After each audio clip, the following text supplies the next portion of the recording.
Yes hello my dear student, आज हम वापस महाप्रज्ञा कॉलेज के ऑनलाइन प्लेटफॉर्म के माध्यम से क्वांटम मैकेनिक्स की अगली वाली क्लास 10 नंबर लेके आए। और सारी क्लास जैसा आपको पता है 9th क्लास पूरी सिस्टमेटिक तरीके से कंप्लीट है और 10th क्लास अपन स्टार्ट करेंगे। और आज आप सभी को पता है 28 सितंबर है और आज ही के दिन हमारे युवा आदर्श श्रीमान भगत सिंह जी की जयंती है। और आप सभी को युवा फील्ड को उनसे कुछ अच्छे से प्रेरणा लेनी चाहिए, किस प्रकार उन्होंने अपना जीवन पूरा आज़ादी के रूप में दिया है।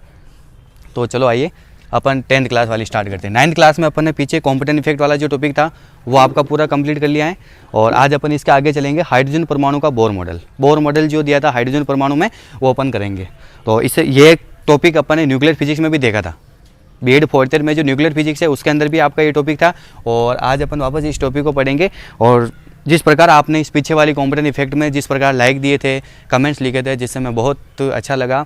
और मैं आपसे यही अपेक्षा करूंगा कि ज़्यादा से ज़्यादा वीडियोज़ को लाइक कीजिए और कमेंट्स करिए, क्योंकि हम सारी एक लाइन क्या कर रहे हैं खोल कर लिख लें। कोई दिक्कत नहीं आ रही आपको, सारी लाइन अपन क्लियर से लिख रहे हैं ताकि आपको कोई दिक्कत नहीं आनी चाहिए। और आगे भी जब आपका सेशन ऑफलाइन स्टार्ट होगा तब आपको पता है अच्छे से अपन इसके जस्ट आगे कोर्स करेंगे। ये एक वाली क्लास या एक क्लास और मान लो आप ज़्यादा से ज़्यादा, उसमें आपकी B.Ed वालों की, B.Ed 3rd ईयर वालों की यूनिट फर्स्ट आज क्या है पूरी कंप्लीट है। ठीक है, तो आइए हाइड्रोजन परमाणु का बोर मॉडल। तो क्या हुआ था, नील्स बोर नामक जो साइंटिस्ट था उसने नील्स बोर ने हाइड्रोजन परमाणु में उत्सर्जित विकिरण, जो विकिरण उत्सर्जित होते हैं, नील्स बोर ने हाइड्रोजन परमाणु में उत्सर्जित विकिरण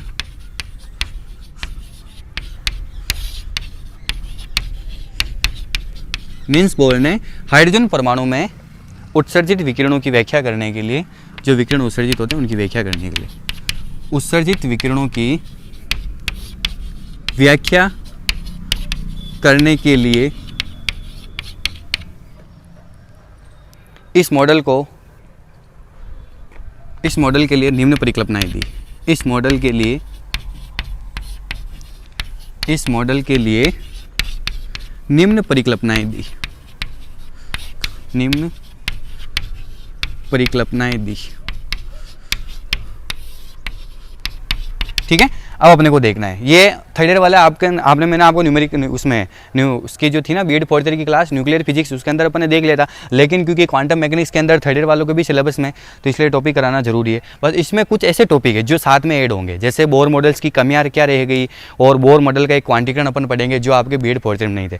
तो आप 3rd ईयर क्वांटम वाले भी इस टॉपिक को अच्छे से एक बार वापस देख लीजिए। ठीक है, तो आपको पता है कि इसने अपन ने क्या किया इस टॉपिक के अंदर कि नील्स बोर ने हाइड्रोजन परमाणु से जो विकिरण उत्सर्जित हो रहे हैं उसकी व्याख्या करने के लिए अपनी निम्न परिकल्पनाएं दी थी। 3 परिकल्पनाएं दी थी, जैसा कि आपको मालूम है, नहीं भी हो तो देख लीजिए। पहला, इलेक्ट्रॉन की स्थायी कक्षा में परिकल्पना। पहली परिकल्पना क्या थी कि इलेक्ट्रॉन उसी कक्षा में, वृत्ताकार कक्षा में क्या करता है, गतिशील रहता है। ठीक है, और दूसरी परिकल्पना क्या थी, जैसे नाभिक है फॉर एन एग्जाम्पल, बीच में अपना यहाँ पर क्या आ गया नाभिक, और इसके चारों ओर ये कक्षा अलग अलग कक्षा, मूल पहली कक्षा, दूसरी कक्षा, ऐसे कंटिन्यू मेरे पास n कक्षा है। तो इसके चारों तरफ यहाँ पर इलेक्ट्रॉन वृत्ताकार कक्षा में गतिशील, ऐसे कंटिन्यू। तो वृत्ताकार कक्षा में गतिशील बनाए रखने इन दोनों के साथ क्या लगेगा, अभिकेंद्रीय बल, सेंट्रीफ्यूगल फोर्स अपन ने पढ़ा ना, वो दोनों के एक साथ लगेगा। यह पहली कक्षा है। फिर दूसरा इसका स्टेटमेंट क्या कहेगा कि इसमें इलेक्ट्रॉन के कोणीय संवेग का क्वांटीकरण, मतलब इलेक्ट्रॉन उन्हीं कक्षाओं में गति करेगा जिसमें कोणीय संवेग क्या हो, क्वांटीकृत हो। ठीक है, और फिर तीसरा होगा आपका ऊर्जा का क्वांटीकरण। ये तीनों स्टेटमेंट देंगे और तीनों स्टेटमेंट से अपने क्या निकलेंगे, फॉर्मूला निकलेंगे। तो आइए निम्न परिकल्पनाएं दी। फर्स्ट वाली परिकल्पना लिखेंगे अपन, बोर मॉडल्स ने क्या दी। फर्स्ट परिकल्पना है आपकी इलेक्ट्रॉन की स्थायी कक्षा की परिकल्पना। पहली आपकी इलेक्ट्रॉन की स्थायी कक्षा की परिकल्पना, इलेक्ट्रॉन की स्थायी कक्षा की परिकल्पना। इलेक्ट्रॉन किस प्रकार स्थायी कक्षा में क्या होता है, कंटिन्यू गतिशील होता है। तो अपन लिखेंगे कि परमाणु में इलेक्ट्रॉन नाभिक के चारों ओर, परमाणु में इलेक्ट्रॉन नाभिक के चारों ओर, परमाणु में इलेक्ट्रॉन नाभिक के चारों ओर वृत्ताकार कक्षा में चक्कर लगाते हैं। परमाणु में इलेक्ट्रॉन नाभिक के चारों ओर वृत्ताकार कक्षा में चक्कर लगाते हैं, वृत्ताकार कक्षा में चक्कर लगाते हैं। थ्योरी आपको ऐसे ही लिखनी जैसे मैं लिख रहा हूँ, है ना। परमाणु में इलेक्ट्रॉन क्या करते हैं, नाभिक के चारों ओर वृत्ताकार कक्षा में चक्कर लगाते हैं। वृत्ताकार कक्षा में गति करने के लिए, वृत्ताकार कक्षा में गति करने के लिए, वृत्ताकार कक्षा में गति करने के लिए मतलब कंटिन्यू वो सर्कुलेशन मोड में रहेगा। तो किस प्रकार रहेगा कि इलेक्ट्रॉन को अभिकेंद्रीय बल, नाभिक व इलेक्ट्रॉन के बीच विद्युत आकर्षण बल, इलेक्ट्रॉन को सेंट्रीफ्यूगल फोर्स, अभिकेंद्रीय बल, इलेक्ट्रॉन को अभिकेंद्रीय बल, नाभिक व इलेक्ट्रॉन के मध्य, नाभिक व इलेक्ट्रॉन के मध्य जो सेंट्रीफ्यूगल फोर्स है वो किस किस के मध्य हो रहा है, नाभिक व इलेक्ट्रॉन के मध्य विद्युत आकर्षण बल द्वारा प्रदान किया जाता है। विद्युत आकर्षण, विद्युत आकर्षण बल द्वारा प्रदान किया जाता है, विद्युत आकर्षण बल द्वारा प्रदान किया जाता है। ठीक है, इस लाइन को वापस अच्छे से देखिएगा आप। अच्छी स्टेटमेंट आपकी है। पहली जो आपकी स्टेटमेंट दे रही ना वो क्या है कि नाभिक के चारों ओर क्या करता है, इलेक्ट्रॉन वृत्ताकार कक्षा में क्या करता है, चक्कर लगाता है। अब वो कंटिन्यू वृत्ताकार कक्षा में चक्कर रहने के लिए जो अभिकेंद्रीय बल है कहाँ से मिल रहा है भाई, आपको पता है अपन अभिकेंद्रीय बल किसे कहते हैं, जिसमें वस्तु कंटिन्यू वृत्ताकार कक्षा में क्या हो, चक्कर लगाते रहे। तो वृत्ताकार कक्षा में गति करने के लिए जो इलेक्ट्रॉन को अभिकेंद्रीय बल है वो नाभिक और इलेक्ट्रॉन के मध्य विद्युत आकर्षण बल, दो अपन ने नियम पढ़े थे, कूलाम का नियम यहाँ पर काम आएगा। दो वस्तुओं के बीच आकर्षण बल जो लगता है वो कूलाम का नियम होता है। ठीक है, और एक अपन ने पढ़ा था न्यूटन का गुरुत्वाकर्षण का नियम। अपने को पता है कि जो ग्रेविटेशन लॉ है उसके अंदर तो क्या होता है, अपन दो वस्तु का मास काम में लेते हैं, पता है ना अपन ग्रेविटेशन लॉ। जैसे आपकी दो ऑब्जेक्ट है ये कोई भी, इसका मास m1 हो गया और इसका मास क्या है m2, कंटिन्यू एक दूसरे से पर्टिकुलर किसी r डायरेक्शन से दूर है। ठीक है, तो यहाँ पर आपका आ गया ग्रेविटेशन लॉ। पता है आपको क्या होता है ग्रेविटेशन लॉ, कि इन दोनों के मध्य लगने वाला फोर्स, इन दोनों के जो मास है उन दोनों के क्या होता है इनटू के तो प्रोपोर्शनल, यानी m1 और m2, और उसके बीच की डिस्टेंस के वर्ग के क्या होता है इन्वर्सली प्रोपोर्शनल, वर्ग के क्या होता है इन्वर्सली प्रोपोर्शनल। ये होता है न्यूटन का गुरुत्वाकर्षण नियम। दोनों नियम सेम है, बस एक चीज़ आपको ध्यान रखना, जहाँ पर वस्तु के मास की बात होती है वहाँ आपको ग्रेविटेशन लॉ बताना है, और जहाँ अगर इसका आवेश आ जाए तो उसकी जगह में आपको कौन सा बताना है, कूलाम्स लॉ, जिसको अपन बोलते हैं विद्युत आकर्षण बल। दोनों फोर्स है, अभिकेंद्रीय बल सेंट्रीफ्यूगल फोर्स ये भी फोर्स है और ये भी आपका क्या है फोर्स है। तो अपन ने देखा कि कंटिन्यू इलेक्ट्रॉन वृत्ताकार कक्षा में अगर गतिशील है तो उसको जो अभिकेंद्रीय बल वो कहाँ से मिल रहा है, नाभिक व इलेक्ट्रॉन के मध्य विद्युत आकर्षण बल। तो विद्युत आकर्षण बल कैसे बताएंगे, Q1 और ये Q2, दो वस्तु उसके ऊपर चार्ज क्या हो जाएगा Q1 Q2, करना कुछ नहीं है, m1 और m2 की जगह क्या हो जाएगा Q1 Q2। तो आइए अब अपन फॉर्मूला इसका लिखते हैं। तो फॉर्मूला आ जाएगा अपने पास इसका कि पहले अपन एक कुछ लाइन लिखते हैं कि माना m द्रव्यमान का इलेक्ट्रॉन, माना m द्रव्यमान का इलेक्ट्रॉन, और नाभिक पर आवेश क्या होता है आपको पता है ZE आवेश वाले नाभिक के, m द्रव्यमान का इलेक्ट्रॉन ZE आवेश वाले नाभिक के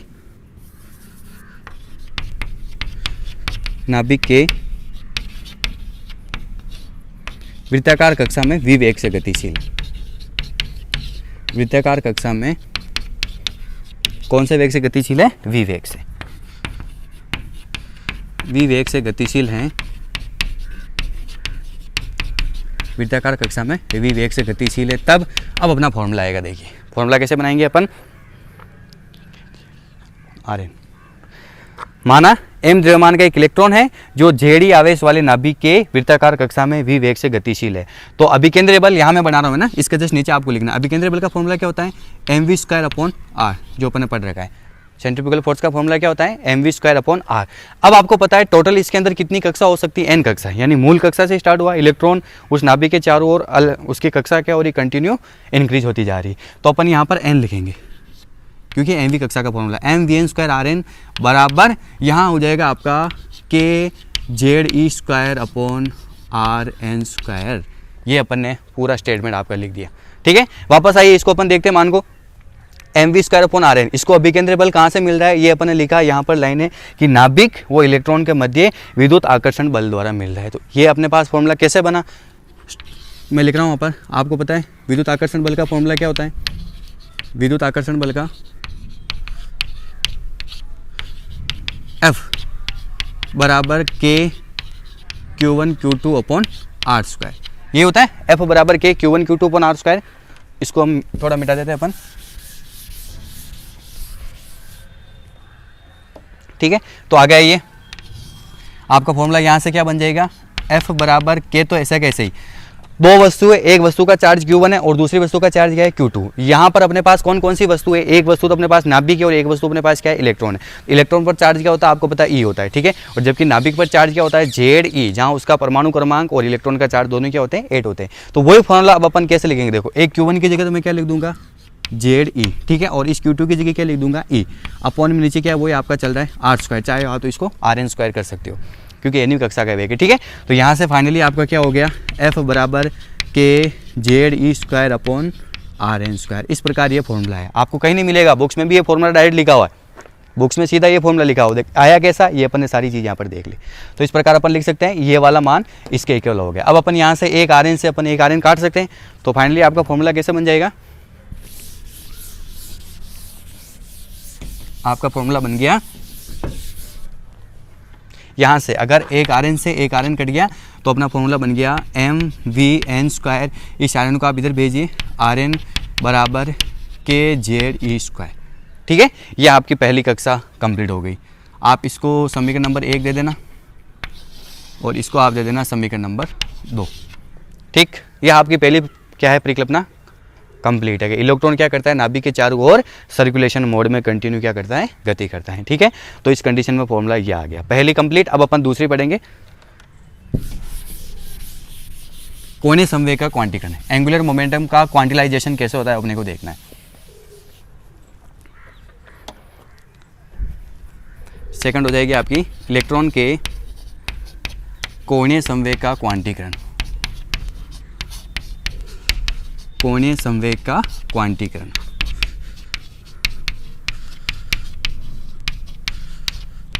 क्वांटीकरण अपने को देखना है। इलेक्ट्रॉन का कोणीय संवेग का क्वांटीकरण क्या बोलता है? सेकंड स्टेटमेंट हो जाएगा आपका कि इसको अपन जनरली ऐसे देखेंगे कि इलेक्ट्रॉन केवल उन्हीं कक्षाओं में गति करेगा जिसमें उसका कोणीय संवेग क्या हो? h/2π से मल्टीप्लाई होना चाहिए। ये इसका सेकंड स्टेटमेंट कहता है, ठीक है। क्योंकि नील्स बोर ने जो हाइड्रोजन परमाणु के मॉडल के बारे में बताया, अपनी स्टेटमेंट थी, उसने ये बताया कि ये इमेजिन के द्वारा अपन कर सकते हैं। बाद में उसको रदरफोर्ड ने और इसको क्या करता है? अच्छे से इसको कंप्लीट समझाया था। तो इलेक्ट्रॉन केवल उन्हीं कक्षा में गति करेगा जिसमें उसका कोणीय संवेग क्या हो? h/2π का क्या हो? मल्टीप्लाई हो। ये अपने को देखना है, क्योंकि कक्षा बहुत सारी अपनी मूल कक्षा यानी बस एक कक्षा से स्टार्ट हुई और सबसे कहाँ तक? n कक्षा तक अपने को जाना है। तो आइए अपन लिखते हैं इसमें, इलेक्ट्रॉन नाभिक के चारों ओर, इलेक्ट्रॉन नाभिक के चारों ओर, नाभिक के चारों ओर केवल उन्हीं कक्षा में गति करेगा, नाभिक के चारों ओर केवल उन्हीं कक्षाओं में गति करेगा, इलेक्ट्रॉन नाभिक के चारों ओर केवल उन्हीं कक्षाओं में गति करेगा जिनमें इलेक्ट्रॉन का कोणीय संवेग, एंगुलर मोमेंटम, जिनमें इलेक्ट्रॉन का कोणीय संवेग h क्रॉस लिख सकते हैं। या h क्रॉस का मान कितना होता है आपको पता है? h/, कितना होता है? 2π। h क्रॉस या h/2π का गुणज हो। क्योंकि सारे स्टेटमेंट देखो, परिकल्पना से अपन फॉर्मूलाज बना रहे हैं, फिर फॉर्मूला से अपन डेरिवेशन सोल्व करेंगे कि भाई जब कंटिन्यू आपका इलेक्ट्रॉन वृत्ताकार कक्षा में गतिशील है तो उस इलेक्ट्रॉन की रेडियस क्या होगी, उस इलेक्ट्रॉन का वेलोसिटी क्या होगी, या उसकी पर्टिकुलर टोटल एनर्जी क्या होगी, वो अपने को तीनों फॉर्मूला देखना है। तो अपन क्या लिखा कि इलेक्ट्रॉन उन्हीं कक्षाओं में गति करेगा जिसमें इलेक्ट्रॉन का कोणीय संवेग h क्रॉस, और ये h क्रॉस ही किसके इक्वल होता है? h/2π का गुणज। और h आपको पता है क्या होता है? प्लांक कांस्टेंट होता है, ठीक है। तो अपन इसको लिख सकते हैं ऐसे, देखिएगा आप, इलेक्ट्रॉन का कोणीय संवेग, इलेक्ट्रॉन का कोणीय संवेग का फॉर्मूला हो जाएगा जिसको अपन J या L से रिप्रेजेंट करते हैं। फॉर्मूला हो गया आपका MeVr होता है ना, बराबर h क्रॉस NH क्रॉस, या यूँ कहे तो MeVnRn बराबर NH/2π। ये आपका सेकंड स्टेटमेंट कंप्लीट है। इक्वेशन नंबर 3 बना लेना आप इसको, ठीक है। अब ये कैसा है आपको पता है, कोणीय संवेग का फॉर्मूला क्या होता है, एंगुलर मोमेंटम यानी संवेग का आघूर्ण, जिसको अपन जे या एल से लिखते हैं, मैंने एल से लिख दिया, एल बराबर आर क्रॉस पी। कोणीय संवेग का फॉर्मूला क्या होता है, एल बराबर आर क्रॉस पी। पी आपका संवेग है, वापस संवेग का फॉर्मूला क्या बन जाता है, एम वी। तो फाइनली एंगुलर मोमेंटम का फॉर्मूला क्या हो गया, एल बराबर एम वी आर। तो बस यही लिखा देखिए आप।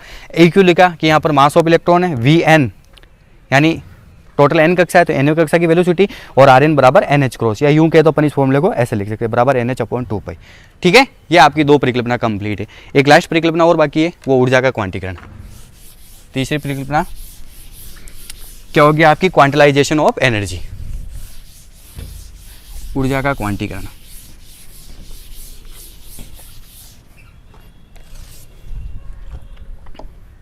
थर्ड हो गई अपनी ऊर्जा का क्वांटीकरण।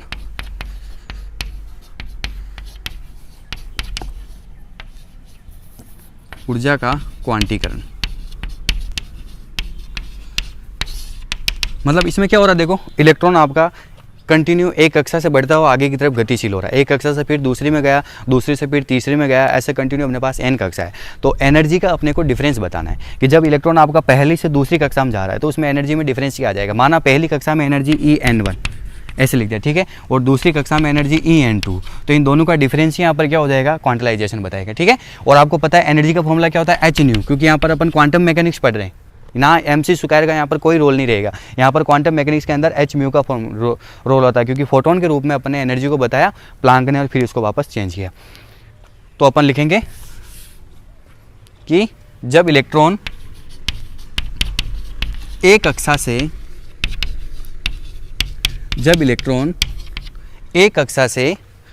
दूसरी कक्षा में गति करता है, एक कक्षा से दूसरी कक्षा में गति करता है, जब इलेक्ट्रॉन एक कक्षा से दूसरी कक्षा में गति करता है तो क्या होगा, तो परिणाम स्वरूप H न्यू ऊर्जा का एक फोटोन, तो परिणाम स्वरूप H न्यू ऊर्जा वाले फोटोन का, H म्यू ऊर्जा वाले फोटोन का,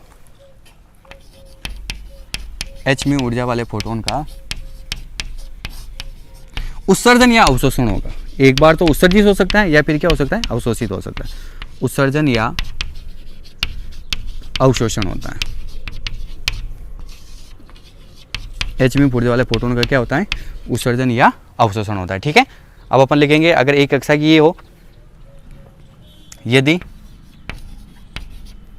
पहली कक्षा को अपन N1 लिख सकते हैं, और यदि N1 व N2 कक्षा में इलेक्ट्रॉन की ऊर्जा क्या हो, EN1 व EN2 हो। N1 व N2 कक्षा में इलेक्ट्रॉन की एनर्जी क्या दे रही है अपने पास, EN2 व EN1 हो, तो इस कंडीशन में अपन लिख सकते हैं EN2 माइनस EN1 बराबर H म्यू बराबर HC अपॉन लैम्डा। म्यू का मान क्या होता है, C अपॉन लैम्डा। इससे आपकी ये चारों स्टेटमेंट बन गए। ये आपके चारों स्टेटमेंट कंप्लीट। ठीक है, इन 3 स्टेटमेंट थे, तीनों स्टेटमेंट कंप्लीट है। इन तीनों स्टेटमेंट को आपको ध्यान में रखना है, फिर अपन निकालेंगे फॉर्मूला।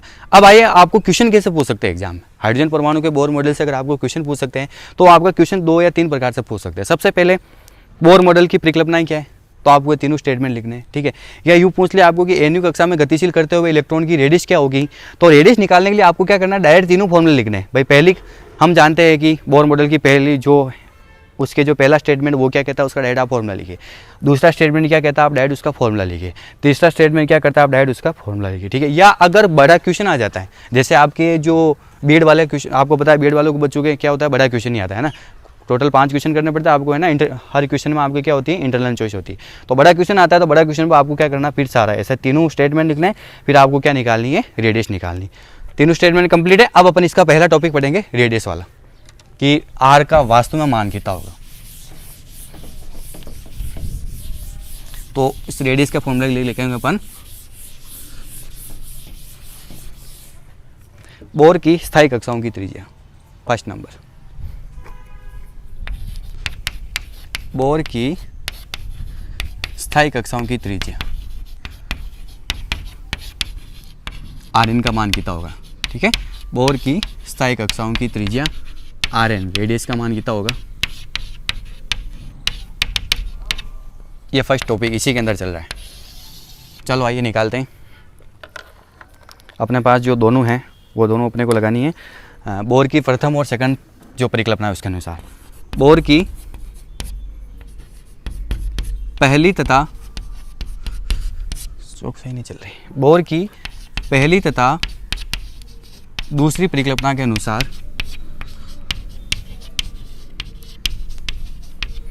बोर की पहली तथा दूसरी परिकल्पना के अनुसार। अब देखो यहाँ पर डायरेक्ट परिकल्पना काम आ रही, अगर अपन ये नहीं पढ़ते तो अपने को यहाँ पर दिक्कत आ जाएगी टॉपिक समझने में, तो इसलिए अपनी सीधा अपन स्टेटमेंट से अपन यहाँ पर करेंगे फॉलो। तो उसकी पहली परिकल्पना का फॉर्मूला क्या कहता है आपको पता है कि mv_n² Rn बराबर k ZE²। एक तो ये परिकल्पना थी वापस, इसको मैंने इक्वेशन नंबर यहाँ पर क्या बना दी फर्स्ट।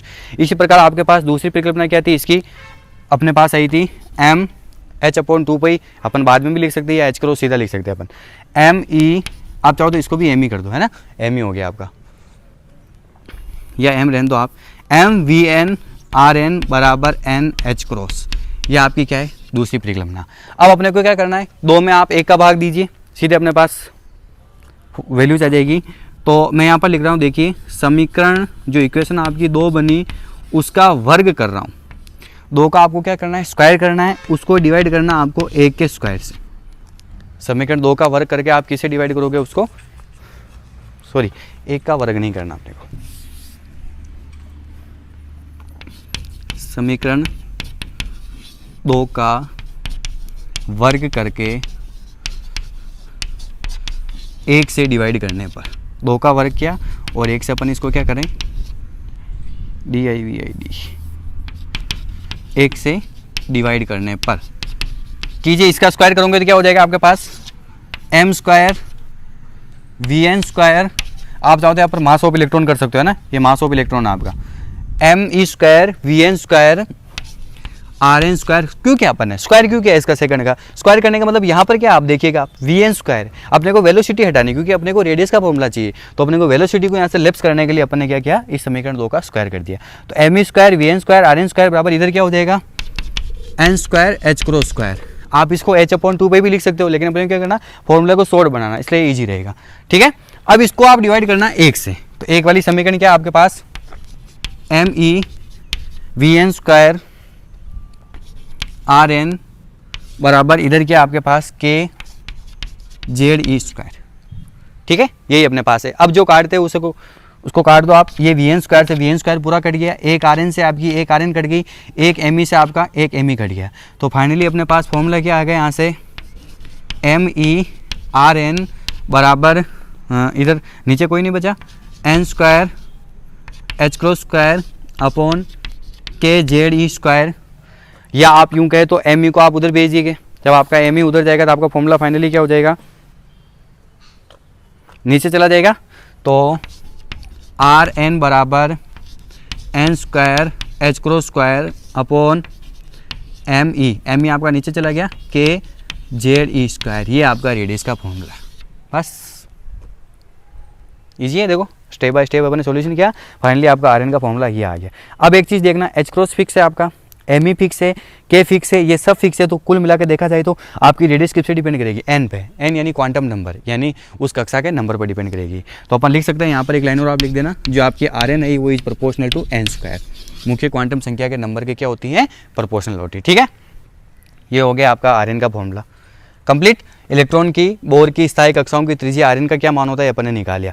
अगर आप चाहो तो उसका वेग भी निकाल सकते हो, इसी के अंदर अपने को निकालना है तो वेग कैसे निकालेंगे, इसी के अंदर आइए, इसको आप लिख लेना है ना। वेग निकालने के लिए क्या हो जाएगा, वेग निकालना अगर अपने को Vn, इसी के अंदर तो अपन क्या करेंगे समीकरण 1 को 2 से डिवाइड करेंगे, समीकरण 1 डिवाइड बाई 2 से। तो पहली समीकरण क्या थी आपको पता है, पहली समीकरण की थी आपकी me Vn² Rn बराबर k ZE²। अब यहाँ पर लिखी हुई थी, मेरे को याद है मैंने लिख दी सीधी, है ना। इसको आपको डिवाइड करना किसे mVr, me Vn Rn upon NH×, ये होगी me Vn Rn अपॉन क्या हो गया आपका NH×। तो एक वी से एक वी कट गया, एम से एम कट गया, आर से आर कट गया। फाइनली आपका फॉर्मूला क्या आ गया, वी एन बराबर कितना आ गया, K Z E square upon N H cross. ये वेलोसिटी का फॉर्मूला हो गया इसी के अंदर, K Z E square upon N H cross, या यूँ कहे तो V N is proportional to 1 upon N. उस नंबर के क्या होती है, व्युत्क्रमानुपाती होती है। R N is proportional to N square आया, लेकिन यहाँ पर V N is proportional to क्या आ गया, 1 अपॉन एन। तो आपका पहला टॉपिक कंप्लीट है कि बोर की स्थायी कक्षाओं की त्रिज्या होगी रेडियस, उसका फॉर्मूला क्या आएगा। अब अपन आगे चलते हैं, अगला फॉर्मूला निकालते हैं अपन इलेक्ट्रॉन की कुल ऊर्जा। स्थायी कक्षाओं के इलेक्ट्रॉन की कुल ऊर्जा अपने को निकालनी है। तो स्थायी कक्षाओं के इलेक्ट्रॉन की कुल ऊर्जा, सेकंड टॉपिक अपन निकालते हैं, इलेक्ट्रॉन की कुल ऊर्जा।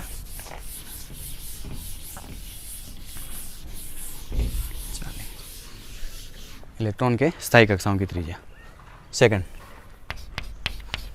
स्थायी कक्षाओं में इलेक्ट्रॉन की कुल ऊर्जा। स्थायी कक्षाओं में इलेक्ट्रॉन की कुल ऊर्जा, टोटल एनर्जी कितनी होगी पर्टिकुलर उन कक्षाओं में, यानी एक कक्षा से जब वो दूसरी कक्षा में जाएगा। तो आइए अपन लिखेंगे nवीं कक्षा में गतिशील इलेक्ट्रॉन की, nवीं कक्षा में गतिशील इलेक्ट्रॉन की कुल ऊर्जा। nवीं कक्षा में गतिशील इलेक्ट्रॉन की कुल ऊर्जा। इलेक्ट्रॉन की कुल ऊर्जा का फॉर्मूला अपन कैसे देखते हैं, आपको पता है, potential energy plus kinetic energy. E बराबर kinetic energy plus potential energy. एक एनर्जी और जुड़ती है, आपको पता हो तो एक एनर्जी क्या होती है आपकी और जुड़ती है। वो कैसे जुड़ती है, जिसको मैं लिख दें यहाँ पर RE, रोटेशनल एनर्जी, जिसको अपन हिंदी में क्या बोलते हैं, घूर्णन गति। ये कब जुड़ेगी, जनरली अपने को दो तो यूज लेनी, जब कोई वस्तु रोटेशनल में घूर्णन कर रही हो। जैसे पंखा होता है, पंखा कंटिन्यू अपनी एक एक्स के सापेक्ष क्या करता है, घूर्णन करता नहीं करता, तब उस कंडीशन में अपनी कौन सी एनर्जी जुड़ जाएगी, वहाँ पर रोटेशनल एनर्जी जुड़ जाती है। बाकी अपन जनरली अपन क्या लेते हैं, उसकी गतिज ऊर्जा और उसकी स्थिति, मतलब एक स्थान से जब वो दूसरे स्थान में जा रही तो उसकी स्थिति किस प्रकार चेंज हो रही, वो अपने को लेना है। ठीक है, तो आइए फॉर्मूला क्या हो जाएगा आपका, E बराबर EN है ना, NF कक्षा की ऊर्जा। ये तो हो गया आपका हाफ mv²n, सभी को पता है ये फॉर्मूला होता है। काइनेटिक एनर्जी का फॉर्मूला क्या होता है, हाफ mv² प्लस ये हो जाएगा आपके पास minus K Z E square upon R N. Potential, इसका क्या फॉर्मूला हो गया पोटेंशियल एनर्जी का, minus K Z E square upon R N. ठीक है, एक मिनट, V बराबर W अपॉन क्यू। विभव V बराबर क्या होता है, W अपॉन क्यू। तो यहाँ से W बराबर क्या हो गया, V इंटू क्यू। ये W आपका क्या हो जाएगा, पोटेंशियल एनर्जी के रूप में। ठीक है, पोटेंशियल एनर्जी हो गया, और विभव V का फॉर्मूला वापस क्या हो जाए, आपको पता है, K Q upon R into Q. तो फाइनली अपने पास पोटेंशियल एनर्जी का फॉर्मूला क्या हो गया, minus K Q square upon R, minus K Q square upon R. A Q आपका इलेक्ट्रॉन है, एक आपका क्या है, नाभिक है। अब आइए इधर थोड़ा सा मैं आपको यहाँ पर एक्सप्लेन कर देता हूँ कि आपका फॉर्मूला ये किस प्रकार आया है। अपने को पता है nवीं कक्षा में इलेक्ट्रॉन की कुल ऊर्जा E बराबर kinetic energy plus potential energy. Kinetic energy क्या होती है, सीधा अपने को पता half mv² plus potential energy क्या होती है, minus K Z E square upon R N. ये अपन ने लिखा। अब ये आया कैसे, आप इधर समझिए। 12th क्लास के अंदर अपन ने विद्युत विभव पढ़ा है। विद्युत विभव का फॉर्मूला क्या होता है, W अपॉन क्यू। W कार्य, Q क्या होता है, आवेश। अगर आप यहाँ से W निकालो तो क्या हो जाएगा, V इंटू क्यू। ये चीज़ें मैंने आपको पहले ही बताई, बार बार ये चीज़ें आपको कोई नहीं समझाएगा, ना आपके बुक्स में होगी, सीधा आपको फॉर्मूला लिखा होगा। अब आया कैसे वो मैं आपको सारा यहाँ पर सिस्टमेटिक तरीके से समझा रहा हूँ। तो W बराबर क्या हो गया, V इंटू क्यू। आपको पता कार्य क्या होता है, एक प्रकार से एनर्जी, किया गया कार्य उसकी क्या होगी, एनर्जी। और कार्य करने का तरीका मतलब क्या है, अगर आप किसी वस्तु पर कार्य कर रहे हो तो वो वस्तु एक स्थान से दूसरी जगह क्या हो सकती है, जा सकती है। ठीक है, फॉर एन एग्जाम्पल, जैसे मैंने इस बोर्ड को धक्का दिया, तो मतलब धक्का देने का मतलब क्या हो रहा है, कार्य हो रहा है। फिर ये वस्तु यहाँ से दूसरी जगह क्या होगी, विस्थापित होगी। मतलब किसी वस्तु की पोजीशन में चेंज आना, वही क्या कहलाती है, पोटेंशियल एनर्जी। पता है आपको, किसी वस्तु की जो उसकी स्थिति है उसके अंदर एक तरह से क्या आना, चेंजेज आना, वो उसकी हो जाती है पोटेंशियल एनर्जी। लेकिन काइनेटिक एनर्जी क्या होती है, जब कंटिन्यू वस्तु गतिशील हो, मतलब वेग होना चाहिए। वस्तु का वेग होना चाहिए, यानी वेग होने का मतलब भी क्या है, वस्तु एक तरह से क्या है, गतिशील है, तो आपकी होती है काइनेटिक एनर्जी। तो अपने पास फॉर्मूला क्या बन गया, कार्य W पोटेंशियल एनर्जी में चेंज बराबर विभव का फॉर्मूला होता है, अपने पढ़ रखा है KQ/R होता है, ये अपने पढ़ रखा है KQ/R इंटू AQ आपका ऐसे कैसे ही चल रहा है, आगे क्या होता है माइनस साइन, क्योंकि चार्ज पर जो सिंबल होता है क्या होता है, माइनस का होता है। तो फाइनली अपने पास पोटेंशियल एनर्जी का फॉर्मूला क्या आ गया, माइनस KQ²/R। क्यू का मतलब दो आवेश है, क्यू का मतलब क्या होता है, दो आवेश उस फॉर्मूले में। अब यहाँ पर अपने पास दो वस्तु कौन कौन सी है, एक तो इलेक्ट्रॉन है और एक क्या है, नाभिक है। तो अगर अपन दो आवेश देखेंगे तो एक तो इलेक्ट्रॉन का ई हो गया और नाभिक का क्या हो गया, ZE। तो ई और ई दोनों मल्टीप्लाई होकर कितना हो गया, ZE²। तो फाइनली अपना फॉर्मूला क्या बन जाएगा, माइनस के ZE²/R। ये देखिएगा आप, ये हो रहा है माइनस KZE²/R। आर की जगह अपने क्या कर दिया RN, क्योंकि अपने पास N कक्षा की टोटल एनर्जी है। चलो अब अपन निकालते आइए, आपकी समीकरण क्या बन जाएगी, इसको मैं मिटा रहा हूँ ना।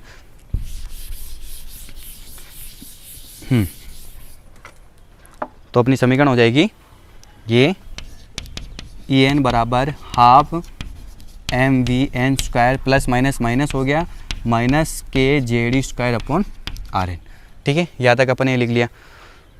अब अपने को क्या करना है, समीकरण नंबर फर्स्ट यहाँ पर मैं लिखूंगा बोर की प्रथम स्टेटमेंट के अनुसार, बोर की प्रथम परिकल्पना के अनुसार, बोर का प्रथम स्टेटमेंट क्या कहता है, बोर की प्रथम परिकल्पना के अनुसार बोर का फर्स्ट स्टेटमेंट जो आया था आपके पास अभिकेंद्रीय बल, समीकरण नंबर फर्स्ट, समीकरण 1 से अपन ने वहाँ दो समीकरण बनाई थी, आपको समीकरण कौन सी लेनी है, पहली समीकरण कि जो आवश्यक अभिकेंद्रीय बल है mVn²/RN वो किसके बराबर होता है, अपने पढ़ा है KZE²/RN। ये होता ना KZE²/RN²। ठीक है, एक RN से आपका एक RN कट गया, तो फाइनली अपने पास फॉर्मूला क्या हो गया, mVn² अब बराबर KZE²/RN। ये आपको बना लीजिए आप समीकरण नंबर 3 या 1 बना लो, इसका पर्टिकुलर पहली समीकरण हो गई। ठीक है ना, ये समीकरण है ना। अब यहाँ पर अपन ये मान पुट करेंगे, कौन सा, mv²/n वाला मान।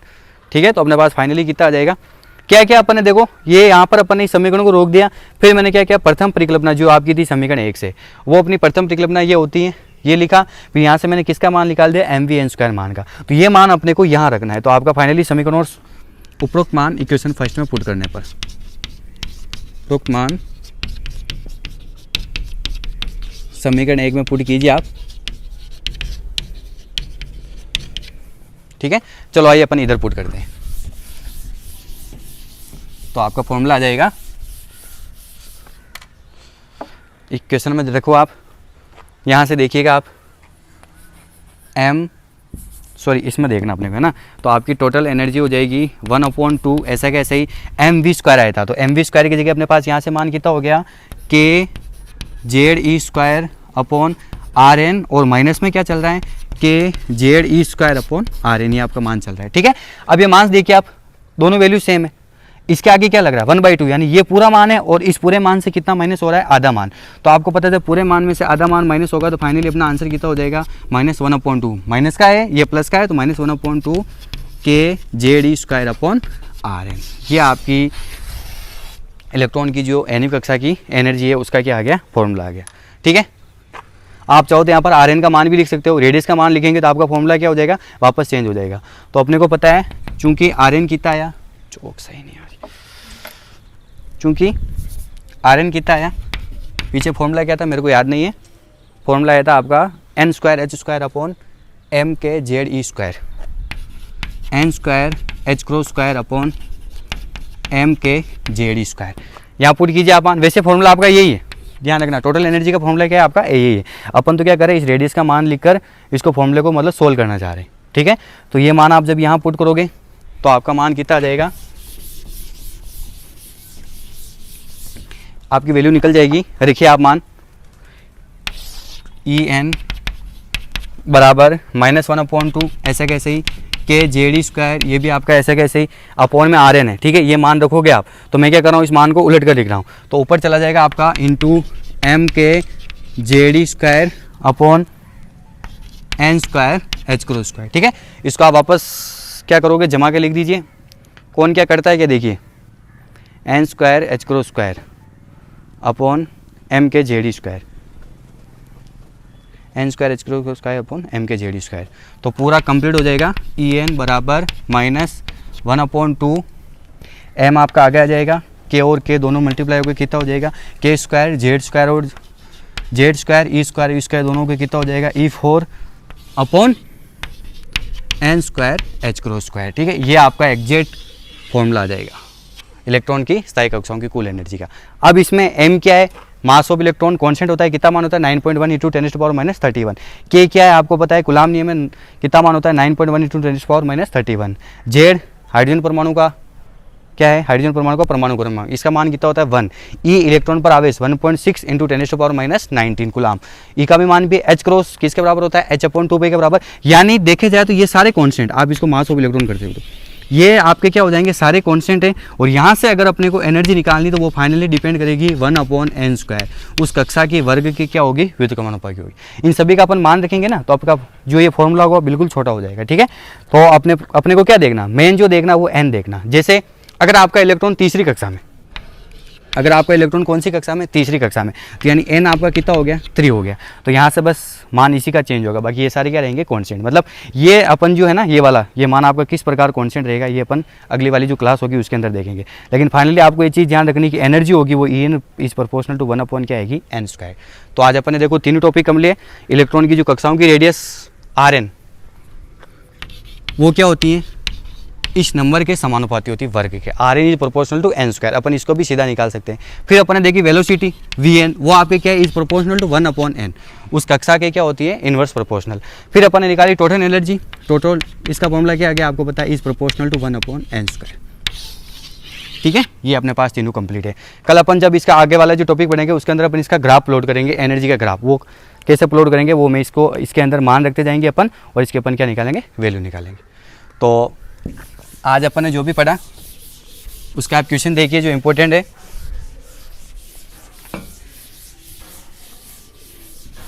अब इसमें 2 टॉपिक और बचे आपकी, स्पेक्ट्रम श्रेणी बनानी है अपने को, और एक अपने को ग्राफ बताना है।